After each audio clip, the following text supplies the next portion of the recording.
to episode 3 of Superstates, Practices of Transformation, with me, your host, Joshua Peters.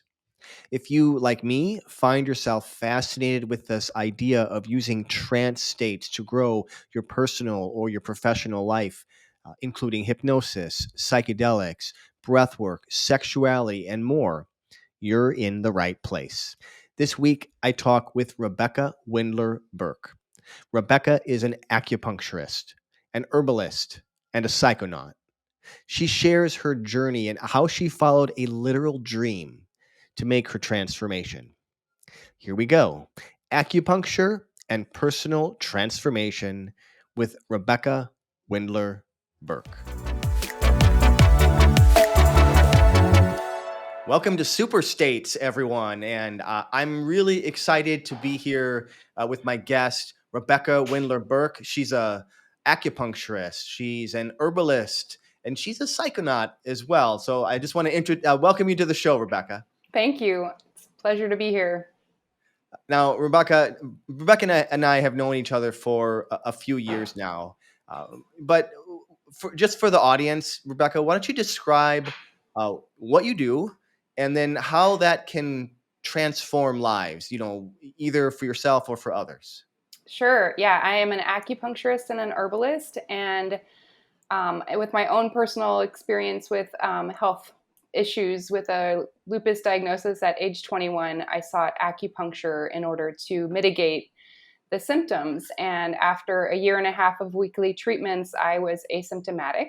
And I was able to sort of piece together the puzzle of how I had gotten so far down the autoimmune crisis through that sort of rabbit hole of toxins and stress and this really like sort of mind frame at that time. And so my quest now is to provide people with an avenue so that they can better understand sort of their rabbit hole of toxins in our environment and food choices and lifestyle sort of changes and how to sort of be the best human we can on the planet and jive better with each other. And, I feel strongly that as we focus on ourselves as humans and be the best humans that we can, then we will actually heal the planet. So there's a sort of synchronicity in if we focus on our center, our gut, we're ultimately focusing on the health of the planet. So I love that. It's like you healing the world one person at a time, right? Yep. Mm-hmm. Why don't you share? So you shared a little bit about kind of how you got to where you are. And of course, this podcast is all about these different states of consciousness and how those can affect people. So why don't you share a transformative experience from your life where some kind of altered state led to a personal growth or some kind of insight? It could have been intentional, could have been unintentional. Sure. And then what kind of lessons that you learned from that? So after I was asymptomatic with lupus, I ventured to New York and many transformative things happened. But one of them was that I witnessed 9/11 from my rooftop and was unconvinced that that the publishing industry was for me any longer. It did not feel like I wanted to be in a rat race. And so I ended up getting a job at St. Martin's Press. And I started to get depressed and lupus symptoms kind of came back and all this stuff. And so I was really sort of putting it out there to the universe, like, please help me figure out, should I go back to California? Should I stay in New York? Should I pursue a modeling profession? I had, people kind of like stopping me on the street and stuff, which was really funny. Anyway, so this one evening I had this dream, and in the dream I was somewhere in like Arizona, somewhere very arid and dry. There was sort of tumbleweeds going through my path, and I was just like, I'm in the wilderness. I'm in desolation, and I was like, I don't even know where to go. And from my right, this herd of buffalo came and circled me, and I turned into a hummingbird and was perched on the top of the lead buffalo, and the whole herd was kind of like, okay, now what? Like, which way do we go? Like, you're in charge. You're supposed to be directing this herd, and I still didn't know. And off from the same sort of direction, but like towards our left, this huge helicopter dropped a tank. It's like this big machinery tank, and it just boom, and that was it. The whole herd just started moving towards the west, towards California. And the next day I decided I was going to return to California. And the most interesting thing is that in that dream, when I arrived in California in my dream, my head buffalo turned into a dog. And I took that as sort of embracing or befriend and be loyal to the lessons and the sort of like trials and tribulations that got you there. So Wow. that was pretty transformative for me. And the vividness of that particular dream, I think, will always stick with me. That's really thank you for sharing that. That's really powerful. Dreams are a deep way to get into, I guess, your soul. Mm-hmm. And that's a profound dream that you had that was giving you powerful lessons. Yeah. And kudos for listening to it. I think a lot of times we don't listen to those messages that we have from dreams. Yeah. Well, and it's Uh, funny too, because many years later, I would have my totem read and I was the hummingbird. I am the hummingbird. yeah. So Well, clearly, clearly, yeah. in your view, what is so you're an acupuncturist, you're an herbalist, you're helping people heal by turning their energy back on, is the way that I think about that anyway. Maybe you have a different way of thinking about that, but in your view, what's the most misunderstood aspect about acupuncture? Well, so it's funny. There's a woman on Facebook who had friended me, and she is part of the Melaleuca Wellness store, and Sure. she has been having some joint issues, and she posted, what does everybody think about acupuncture? And I didn't respond. I didn't like put any comments, and I just kind of read through what other people said about it. Yeah. And I was shocked to learn that people think that it is occultish, that it is satanic, that looking at sort of maybe the pentagram from a Christian brainwashed point of view, that you might glean that this is the work of the devil. Mhm. But it is absolutely not that. And I think that one of the biggest challenges is sort of like unbrainwashing people from this Christian rhetoric. I believe that acupuncture is truly the course of maintenance of health. That it just, religion or whatever way people look at sort of antiquated, ideas of religion. Acupuncture is not satanic, and in fact, the pentagram is the movement of the 5 elements and Right. how we can Right. understand how each element should be behaving in its cyclical transformation from one element to the other. So, Yeah. That's well, it's unfortunate, and yeah, I guess not too surprising. I hear the same types of things from hypnosis as well. Um, what's interesting about the pentagram, that I just saw this short video that Disney had put out many years ago that showed all of the sacred geometry to a pentagram. Like, a pentagram has been around to show it's sacred geometry. It is geometry. Like, the mhm. way that it's put it together, there's something magical about it. And yeah, it's too bad that there are closed minds that try to demonize everything that they just don't understand.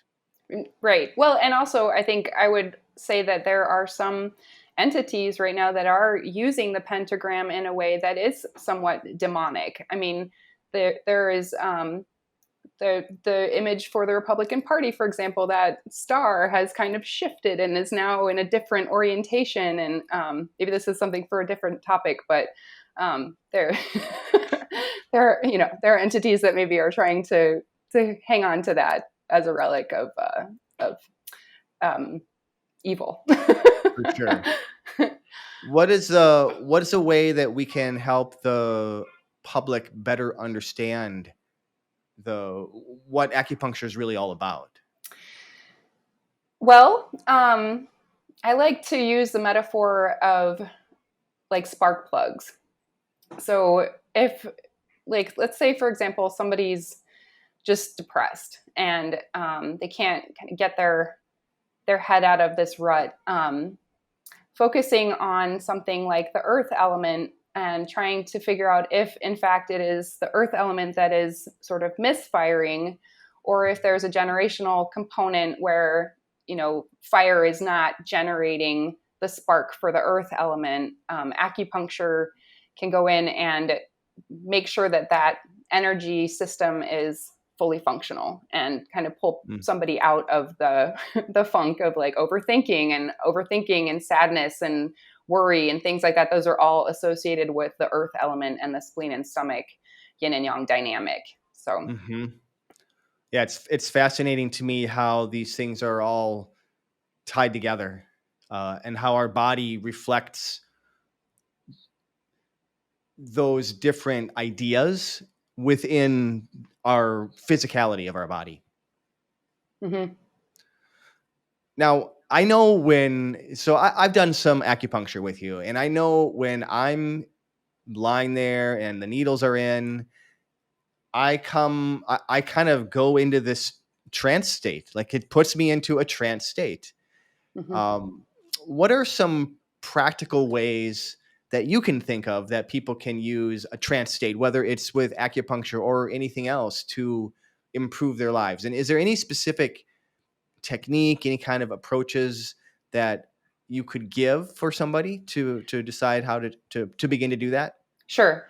One of the best ways to sort of elicit a trance response is to place your tongue on the tip of your mouth, thus by connecting the Ren and the Du, or the conception and the governing meridian. So that's sort of the microcosmic orbit of Yeah. yin and yang nature.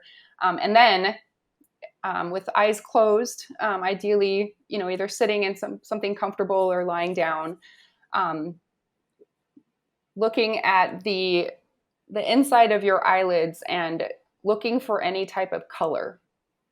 So you can have like a sort of purplish color that kind of like morphs into a blackness and is maybe receding or advancing towards you, focusing on how that movement is happening behind your eyes. You can influence sort of what happens next. So like, let's say that purple is transforming into black. Well, in Chinese medicine, that's the kidney element is the purple, and the black is the negative qi, or like the shui qi, or like Okay. the toxicities. And so if you focus on maybe in your mind thinking, well, I want this purple to overcome the black and like get rid of the toxicities and things like that, sometimes you will also get other colors from the five elements to sort of further that overcoming, if you will. Sure. So Sure. yeah, it's quite interesting. And I tell my clients at times, if they have the ability to see colors like that, focusing on that through their acupuncture treatment, oftentimes when they come out of the session, the receding or the advancing will have taken on a completely different pathway or movement. Mm. And it's quite interesting. And I think that when you start to nourish that ability over time, I believe that one may be able to better recognize other people's auras. So, Sure. And mhm, what was so I just as you were describing that, I tried that, and I noticed all the shapes that I had been looking around at me. First, those were the first things that showed up. And then I noticed the just kind of the red of my eyelids. mhm, So it seems like you might have to let yourself sink into that a little bit before mhm. these things kind of fade away and you actually get to what's behind that. Yep. Yes. The other thing that occurs to me is you're really heavy into this Chinese um, symbology and method, And so colors mean a certain thing to you, but it doesn't necessarily mean that has to be the same way for everybody, right? So somebody may have one color and it might mean something to them, where they might want a different color that means something different to them. It's okay if they don't know the Chinese colors Sure. and they just let themselves freeform with it as well. Mm-hmm. Yeah. What do you consider a potential risk, or maybe something, an ethical kind of consideration that you would need when you're exploring healing with acupuncture, with this herbalism? And how can people make sure that they don't? How can they lower those risks?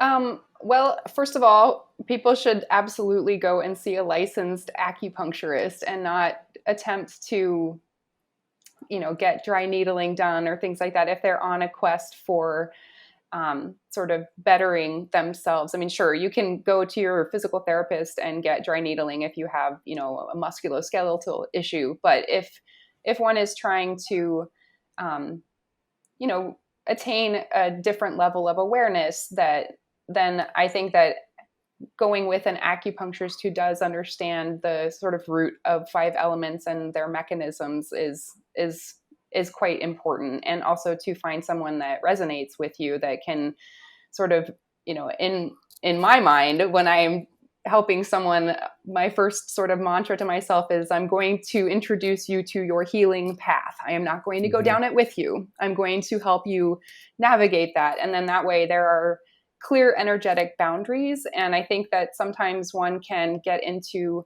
a relationship with an acupuncturist or their acupuncturist where maybe they expect for the acupuncturist to do more than they are capable of doing. And perhaps the acupuncturist would also be more invested in the client's outcome for their own ego versus like, let's just go down, well, you go down this path and we'll see where we go, instead of, having an expectation about where that path should end up. Yeah. Oh, Yeah. I like that. Yeah. And when you think of what's upcoming, what do you see as the future of using these kinds of trance states for personal growth? What's exciting you about the future? Oh my gosh, I get all the feels when I think about this. I have, as you know, there is a question of Native American ancestry in my dad's past.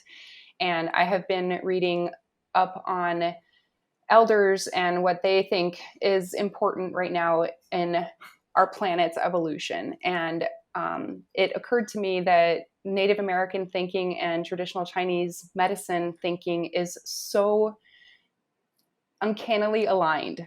So, my excitement about acupuncture and what I said at the beginning of this conversation and how we can, sort of align ourselves to better the planet. I believe that there is a root of employing acupuncture for the planet. I haven't yet figured out what that Hmm. is, but I think that it's not impossible to imagine our Mother Earth needing a good freaking acupuncture treatment right now. And I remember in my master's program, we had a homeopathic doctor come in and he was talking about all these homeopathic remedies for humans, and the thought occurred to me, well, what kind of homeopathic remedy is there for the planet? And there were all these snickers and the like from my classmates. And actually the homeopathic doctor was like, that's the most interesting question anybody's ever asked me. So I feel Yeah. like looking at our planet like it is a being in the eyes of traditional native thinking, in the eyes of traditional Chinese acupuncturists, there's certainly a being, an essence, that we need to revere. And Chinese medicine understands very well, as does Native American thinking, that the center direction is Mother Earth. Yeah, that's a good reminder. It brings two things to my mind. One is, as beings ourselves, we are hosts to millions of organisms. Mm-hmm. And it's Mm-hmm. kind of the same kind of idea, right? That's Yep. what the earth is as well. Yep. Um, And Yeah. we're like the sum of all of our parts, as the earth is as well. The other thing that occurred to me is we actually have these places. I think of like Stonehenge Uh-huh. or the Yeah. pyramids or all of these The sacred places. That's almost like the ancient people knew something. I mhm. think anyway. The ancient people knew something that our modern scientific brains don't understand. And they were making that, I don't know, putting the needle there. Yeah, the You could obelisks and say. the like for Washington D.C., for example, right? Yeah, Yeah, on ley lines, right? I mean, certain correct. cities Yep. were built on ley lines at particular acupoints, right? Yes, which is similar to how our body is laid out in Yep. the acupuncture tradition. Hmm. Yeah. So yeah. So what if we all went out and put an obelisk in the acupuncture points on the planet? I think that would just be so cool. I wonder what would happen. Yeah. Rebecca, how can people learn more about you? If somebody's interested in more about what you're doing or wants to explore acupuncture with you, how can they learn about you? Yeah, so they can visit my website. It's rwbacupuncture.com. And there's a little bit of a bio about my background and sort of my mission statement and my vision. But what's sort of most exciting to me right now is the blog. And so I've been exploring what I know as the doctrine of signatures, and that is a method for humans to be able to understand how to think like a native human, how to look at plants and recognize what their uses are. So, for example, burdock seed is used for sore throat. And if you notice that the seed pod is this burry kind of ball that kind Yeah, of looks like a spike protein, well, isn't that interesting? So yeah, I'm very interested in this concept of doctrine of signatures. I'm interested as well in exploring um, what we think of as native or invasive species or weeds and things like that. I believe that plants have an intelligent design for why they take over an environment, and sometimes those plants are actually to benefit us. yeah. So, One of the something that I heard recently. I can't recall where I heard this statement, but it made a lot of sense, but it also made me kind of angry. And this is the idea that drug companies have shifted how we think about plants, mhm, and they've created this idea that plants, in some cases, if you think about like psilocybin or marijuana or these plant medicines that can change people's lives amazingly, plants are drugs, and uh, drugs are medicines, where it's actually the plants that are the medicines, whether mhm, it's the burdock or, I mean, as simple as mint, right? Mint is a right. powerful medicine. But then there's the real powerful ones. There's the mind expanding ones, the psychoactive plants as well. And I think we made a wrong turn. Mhm. Not that there's nothing wrong with creating the medicines, the drugs, I should call them, that we do have, but we threw the baby out with the bathwater, and that was a mistake. Yes. So Yep. now the problem is you can't patent a plant, right? That's really what it comes down to in the end. Uh, so, Yeah. so I love what you're doing. I love the doctrine of signatures that you were describing there. That's very much like homeopathy. I mean, it Mhm. is in many ways homeopathy. That's kind of the same idea. Yeah. What is what is one insight that you want the audience to leave with today?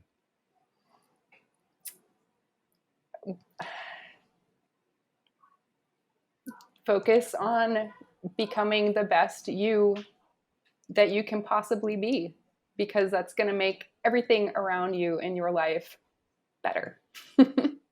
That's absolutely true. I love that.